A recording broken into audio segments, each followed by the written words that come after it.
Le 30 octobre 1969, 22h45, une nuit froide à Benicia, en Californie, une petite ville située juste au nord de San Francisco. Le son d'un coup de feu résonne dans l'air nocturne, un contraste brutal avec la paisible soirée suburbaine qui devait être. Les rues sont désertes, le seul son le lointain bourdonnement d'une voiture qui passe. Un étudiant de 16 ans, David Faraday, est allongé sur le sol, sa vie s'échappant. Sa compagne de 17 ans, Betty Lou Jensen, est affalée contre un poteau de clôture voisine, ses yeux gelés dans la terreur. La scène est celle de la plus grande confusion, le son de cris et de panique encore suspendus dans l'air comme figé dans le temps. La faible lueur d'une lune pleine projette de longues ombres sur le parking désert, faisant semblant que l'assassin a disparu dans l'air. Une petite tache de sang s'étend sur le bitume, un rappel sinistre de la violence brutale qui vient de se produire. L'odeur de sang et de poudre à canon pèse lourdement dans l'air, une nuée toxique qui refuse de se dissiper. Les seuls sons sont les sirènes lointaines, un rappel faible que l'aide arrive. David Faraday, un étudiant brillant et ambitieux, gît immobile sur le sol, une blessure par balle unique à la tête le prix ultime qu'il paie pour être dans le mauvais endroit au mauvais moment. Ses yeux, autrefois remplis de vie et de promesses, sont maintenant gelés dans un regard permanent, un rappel effrayant des horreurs qui ont secoué cette communauté paisible. Sa compagne, Betty Lou Jensen, se raccroche à la vie, une petite mare de sang s'étendant de son thorax tandis qu'elle murmure ses dernières paroles. Le calme et la détermination calculatrice de l'assassin sont un contraste brutal avec la confusion et la panique qu'ils ont déclenchée. Un petit morceau de tissu se raccroche au poteau de clôture, une petite piste qui deviendra bientôt une pièce d'évidence cruciale. Alors que les témoins assistent à la horreur, ils décrivent le son d'une voiture qui s'éloigne de la scène, ses pneus crissant tandis qu'elle disparaît dans la nuit. Un témoin rapporte avoir vu une figure dans la banquette arrière de la voiture, un aperçu du suspect qui les hantera pour le reste de leur vie.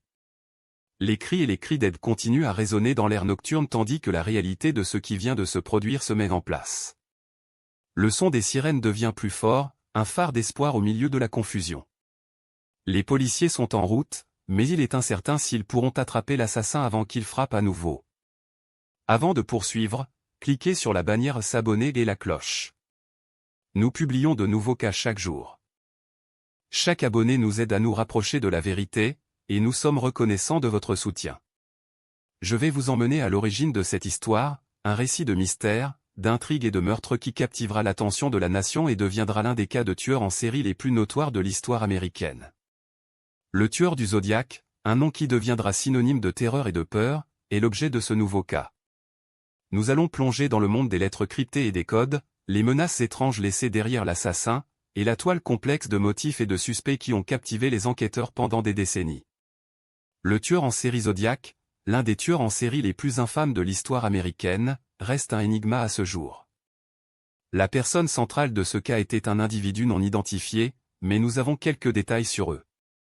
Notre tueur, connu sous le nom de Z, était un jeune homme caucasien de 25 ans, d'aspect ordinaire, vivant en Californie du Nord au moment des crimes. Il travaillait comme ouvrier et résidait à Benicia, en Californie, une petite ville située en face de la baie de San Francisco d'Oakland. Il était décrit comme un homme calme et bien élevé, sans réputation notoire dans la communauté.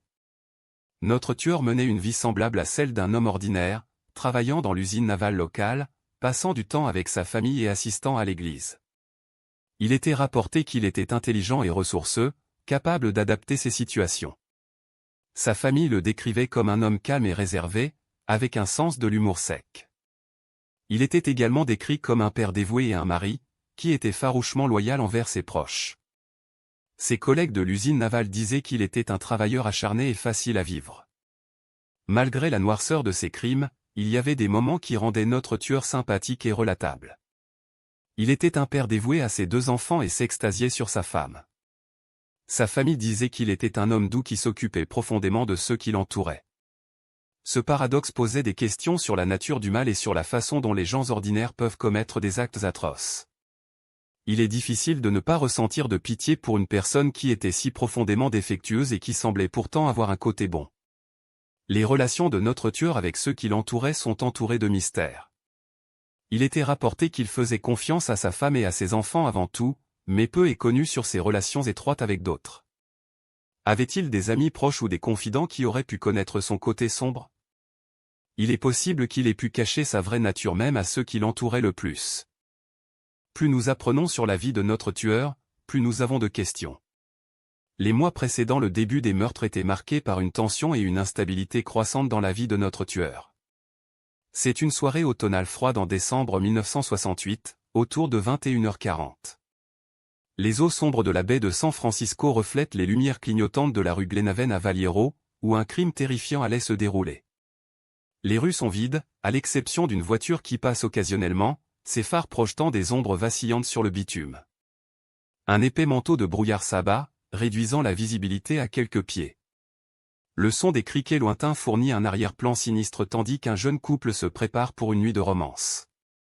Au cours des jours précédant le crime, David Faraday, un lycéen de 17 ans, et Betty Lou Jensen, une camarade de classe de 16 ans, avaient planifié une date secrète à un lieu de rencontre amoureux à la périphérie de Vallejo.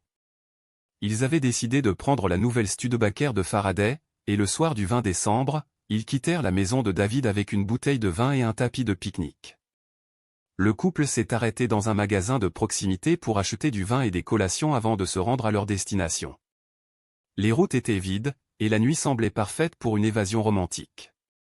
Alors qu'ils roulaient sur une route étroite et sinueuse, ils n'ont pas remarqué la figure cachée dans l'obscurité. À 21h40, la Studebaker ralentit et le moteur s'éteint le long de la route. David Faraday est sorti pour enquêter, laissant Betty Lou seule dans la voiture. Un coup de feu a retenti, puis un autre, frappant Faraday et Jensen. L'assassin est ensuite approché de la voiture, tirant sur Betty Lou plusieurs fois avant de se rendre au côté conducteur, où il a tiré 2 fois de plus sur Faraday. L'assassin est ensuite retourné dans l'obscurité, laissant les corps inanimés du couple derrière lui. Les phares de la Studebaker ont éclairé la scène macabre, mais l'assassin a disparu dans la nuit, laissant derrière lui seulement une signature cryptique. Le plus choquant dans ce crime était l'efficacité brutale de l'assassin, qui n'a laissé derrière lui aucune trace de lutte ou de preuve de vol. Les portefeuilles et les valeurs des 2 victimes étaient intactes. La seule piste était une douille de balle près de la porte conducteur. L'assassin semblait être motivé par le désir de laisser aucun témoin, et la scène était étrangement dépourvue de preuves. Le cas était un rappel brutal qu'un tueur en série circulait dans la Californie du Nord. C'était juste le début d'une période de terreur qui laisserait les communautés sur la corde raide. Lorsque la nouvelle de l'assassinat atroce a commencé à se répandre, le premier à découvrir les corps était un groupe de lycéens qui passaient par là.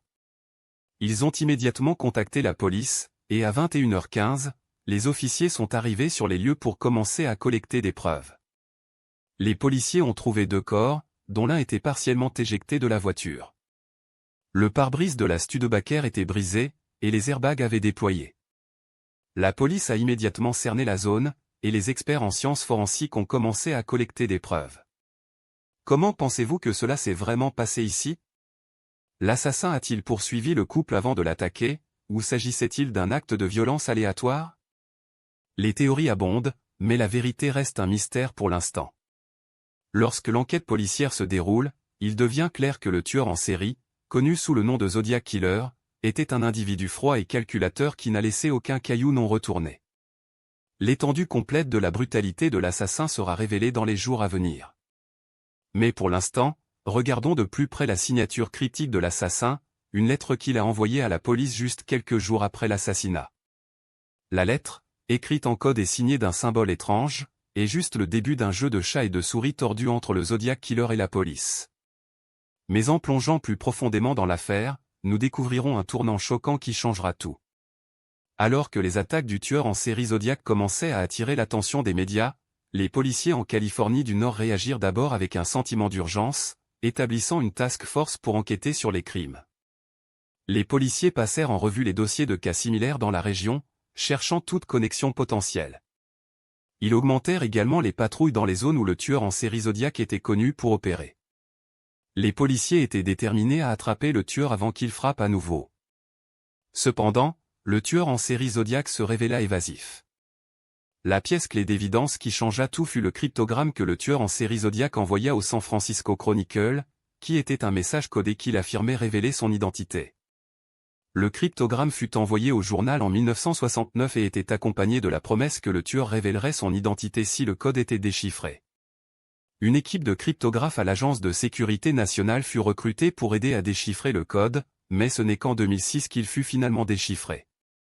Le message déchiffré, qui révélait la prétention du tueur en série Zodiac d'être un ancien marin, fut un tournant important dans l'enquête. Il fournit aux enquêteurs un nouveau filon à suivre. Alors que les enquêteurs plongeaient plus profondément dans l'affaire, plusieurs suspects émergèrent, notamment Arthur Lee Allen, un ancien professeur qui était connu pour avoir un style d'écriture similaire à celui du tueur en série Zodiac. Richard Gekowski, un autre suspect, était un journaliste qui avait écrit pour le San Francisco Chronicle, où le cryptogramme fut reçu pour la première fois. Gekowski avait également une histoire de comportement violent, ce qui le rendait un suspect de premier ordre. Cependant, ni Allen ni Gekowski n'a jamais été prouvé être le tueur en série Zodiac. Malgré de nombreuses investigations et des indices, le tueur resta à large. L'une des principales pistes qui a gaspillé des mois d'enquête fut l'attention portée à Ross Sullivan, un homme qui avait un style d'écriture similaire à celui du tueur en série Zodiac. Sullivan fut interrogé de manière approfondie par la police, mais il se suicida finalement avant qu'il ne puisse être accusé des crimes.